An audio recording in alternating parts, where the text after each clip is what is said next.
I didn't know where your daughter had gone. She disappeared, and then all of a sudden she came creeping around the corner. She would not be denied. She would not be denied.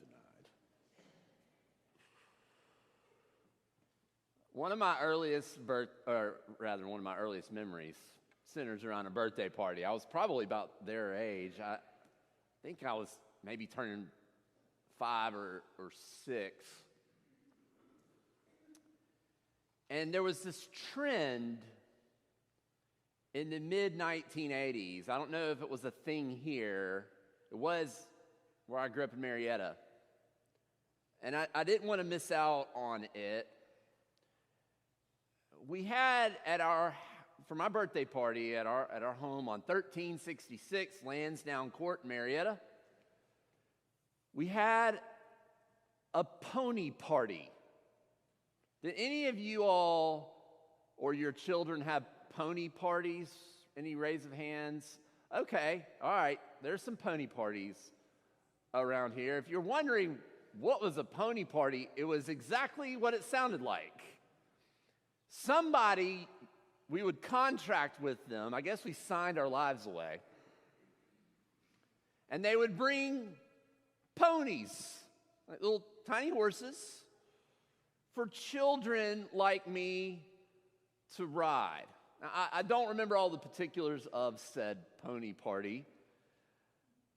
I can imagine there was some fear and trepidation about the pony party and what the ponies might do on the lawn or anything like that.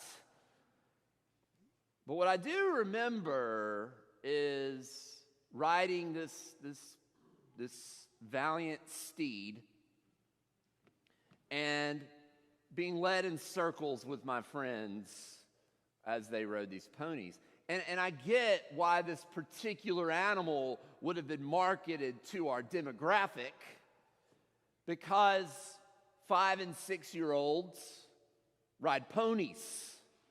That's what you do. You don't ride a horse. The pony is for the child, not the adult. Because an adult riding a pony would look silly, foolish. And yet, that's exactly what happened on this particular day, many, many years ago, in the metropolis that was ancient Jerusalem.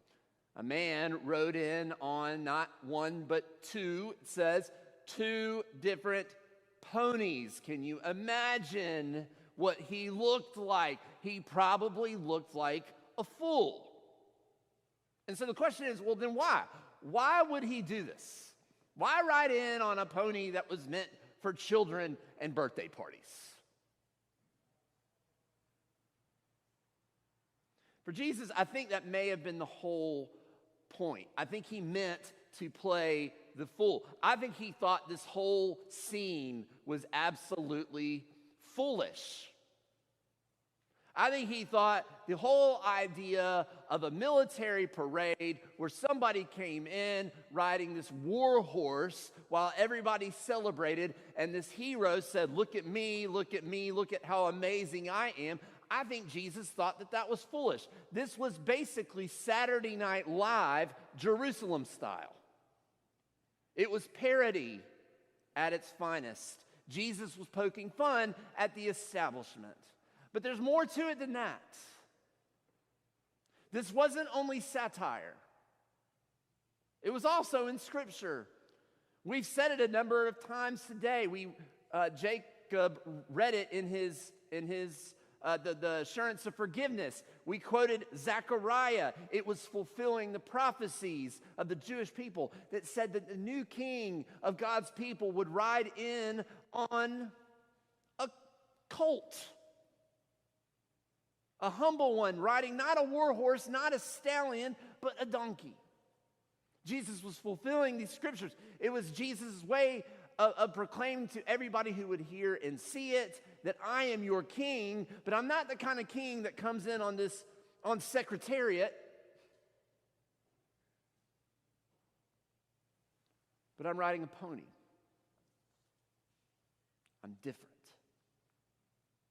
He was drawing attention to himself so that people would know who he was, what he was about. And it wasn't just the people who were celebrating him, but it was also the people who were threatened by him. He was calling into question the powerful and the privileged. And there was a special place reserved for those kinds of people who threatened the establishment. There was a special place that was reserved for the kind of people who said, you know what, Rome, I'm not that into you. And it looked something like this. Jesus knew what was coming. He knew exactly what he was doing, and yet he did it anyway. And there's a word for that. The word is courage.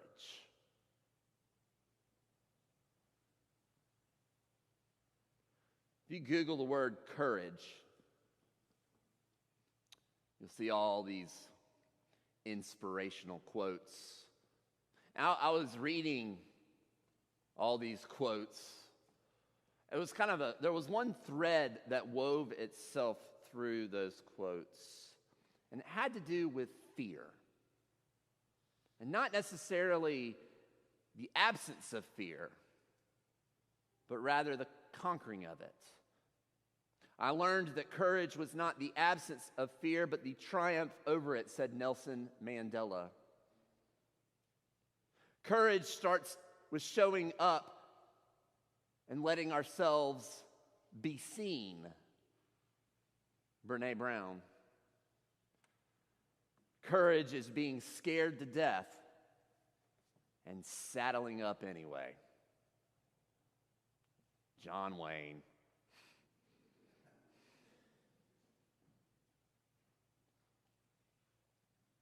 A couple of days ago, I attended an event that honestly I think is greatly, profoundly misnamed. Hollis Hand calls it a talent show. I call it a display of courage. I will tell you, there's no way I can possibly imagine standing before a whole school of my peers and doing what some of these young people did. And I will tell you, there were kids who were some of them were clearly petrified to be where they were. It was as if the stage was the last place they wanted to be. They would get up there, some of these kids, and you could not tell their shoulders from their ears.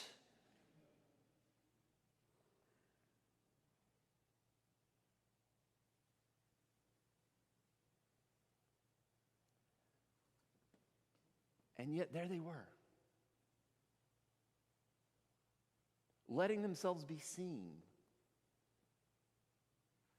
They were the most, for my take, vulnerable people in the world at that moment. Some of them were Presbyterians. Some of them played the piano because they belonged to Amanda. They played the piano, some of them, and they played fearlessly, but they wouldn't turn their back to look at the audience. I almost called them a congregation. And there were people up there who sang solos, kids who sang solos. I might not have heard a word they said, but that didn't mean that they didn't show up. And some of them danced.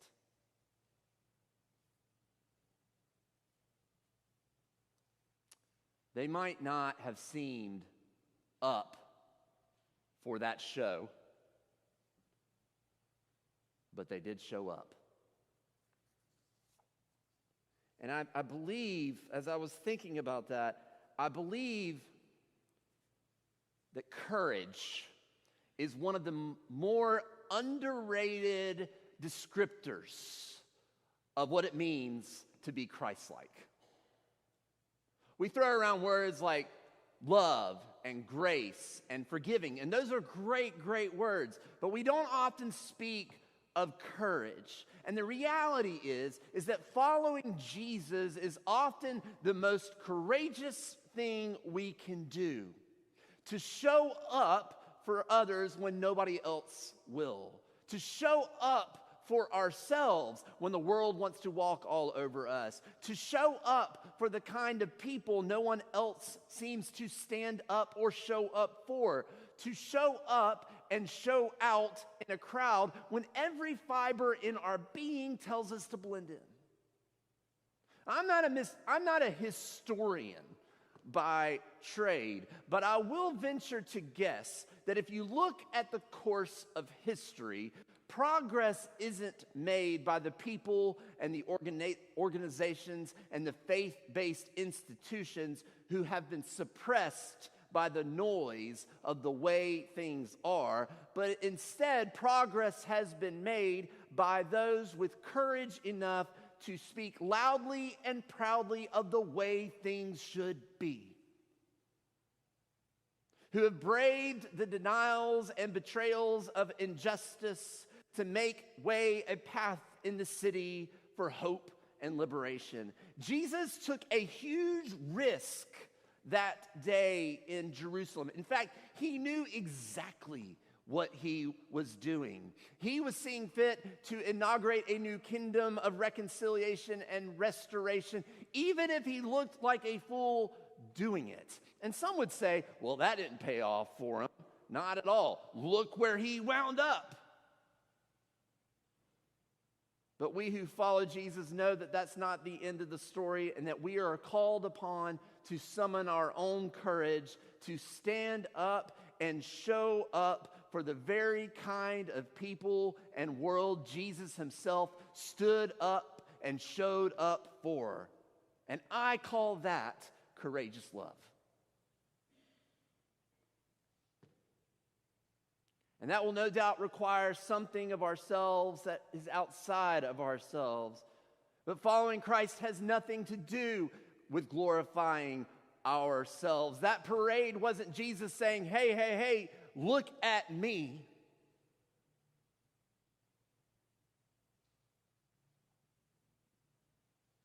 It was very different. If we espouse a Christianity that says, look at us, then we are entirely missing the point. And so my question for you, this Palm Sunday and Passion Sunday, is this.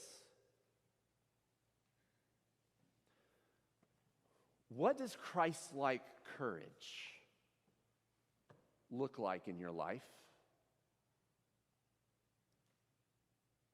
Where or when do you need to stand up for those who are overseen or overlooked, often in favor of those who are overprivileged or overvalued, maybe even overconfident? When others are propagating themselves on war horses, how do we risk seeming foolish, maybe even weak, on the colts of righteousness? Where or how will we show up on stage for those who rarely, if ever, receive the spotlight? And I will be the first to tell you that it isn't easy. I struggle with this all of the time. Most weeks, I stand up here in a pulpit, and what I really want to do is do this.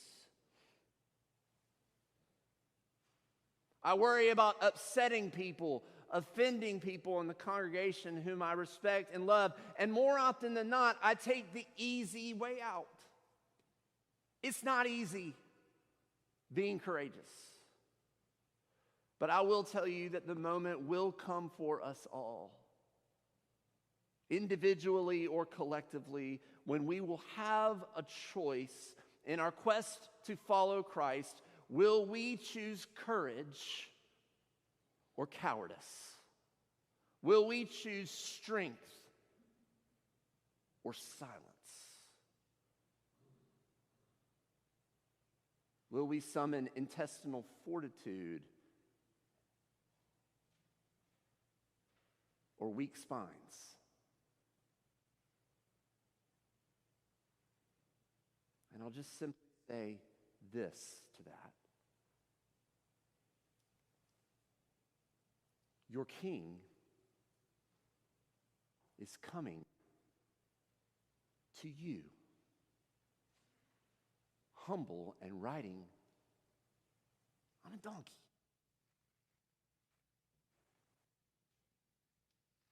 Be encouraged, children of God. Do not let fear overcome you. Saddle up anyway.